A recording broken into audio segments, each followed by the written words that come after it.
FC น้องอาอายเจ้าบุญทุ่มซุ่มทีจะจองซื้อ iPhone 17 ให้น้องอาอายกราบทักทายสบายดี FC ทุกท่าน FC ทุกคนมาพบมาพ้อกันอีกแล้วคลิปนี้มาช่วงเขาเอิ้นว่ามาช่วงสายอาจจะมาซ่าแน่จักหน่อยนึงพอข้อมูลข่าวสารมือเช้านี่บ่มีอีหยังเป็นตาเฮ็ดก็เลยว่าเงียบ ไปก่อนรอท่าจังหวะซอกหาข้อมูลข่าวสารเคลียร์ไปเคลียร์มาไปเจอข้อมูลข่าวสารตัวหนึ่งมันเกิดขึ้นมา1 วันเป็นที่เรียบร้อยแล้ว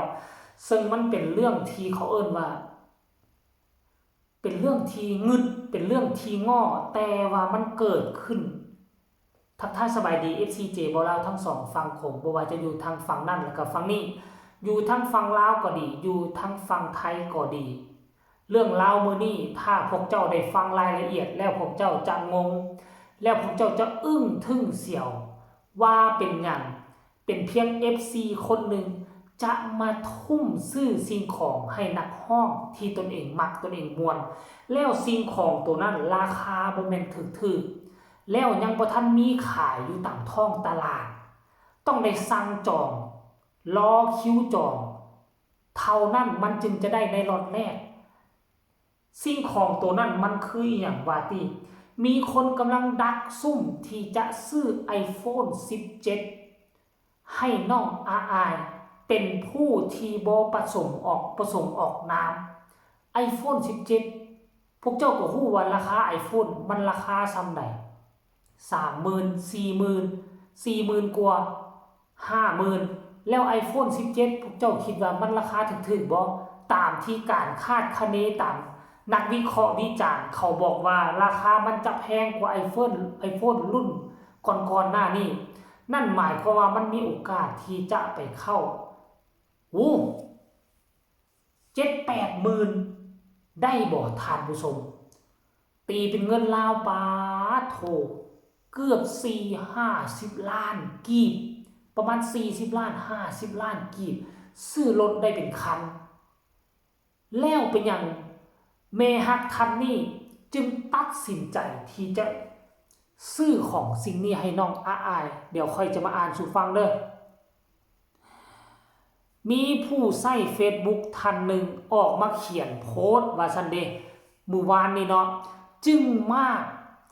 คุณแม่ท่านหนึ่งทักมาหลังไมค์แกไม่ขอเอ่ยนามเตรียมถอย iPhone 17 ให้ลูกสาวแม่เตรียมจองแล้วดีใจแทนลูกน้ำตาจะไหลแฮชแท็กอาอายสกุลพรแฮชแท็กนพพงศกรแล้วน้องอาอายก็ได้ไปแชร์โพสต์นี้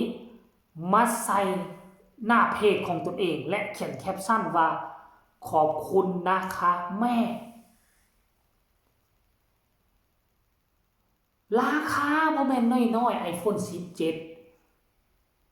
และมันยังเป็น iPhone ที่รุ่นใหม่ที่สุดเตรียมที่จะ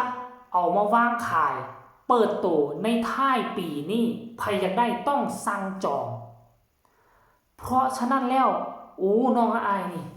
โชคดีหลายที่สุดโชคดีมากบ่คิดบ่ฝันว่าจะมีคนฮักคนหอมคนเฮ็ดเพื่อน้องอายได้ขนาดนี้ไผจะไปคิดท่านผู้ชมเห็นแล้วก็ดีอกดีใจค่อยดีอกดีใจแทนน้องอายหลายบ่คิดบ่ฝันว่ามันจะเป็นแนวนี้ท่านผู้ชม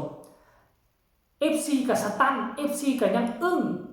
แม่นผู้ใดเป็นเจ้าบุญทุ่มขนาดนี้เผลอๆพ่อนกพงศกรจะได้นำค่อยเห็นข่าวแว่วๆลูกได้แต่บ่ให้พอบ่ว่าซั่นเด้เดี๋ยวไปฟังคำคิดคำเห็นของบรรดา FC แฟนคลับซะก่อนคอมเมนต์แรกดีใจด้วยนะลูกว่าซั่นคอมเมนต์ที่2ขอให้คนที่ให้ของหนูรวยขึ้นอีก100 เท่าพันเท่าคนฮักหนูมากมาย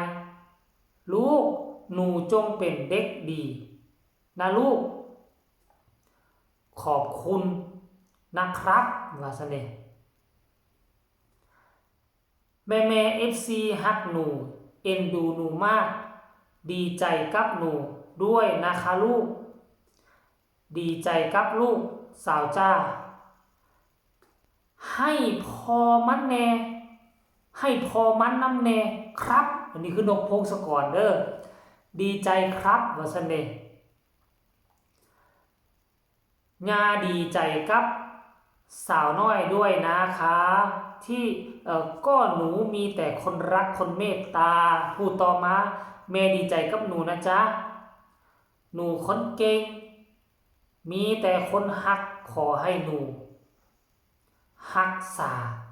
ความดีของหนูไว้ตลอดกาลนะจ๊ะผู้ต่อมาท่านผู้ชมเป็นบุญของน้องขอให้ได้คืนไป100 เท่าพันเท่าทวีคูณนะคะเป็นรางวัลคนเก่งตัวน้อยแม่ทำไมน่ารักใจดีขนาดนี้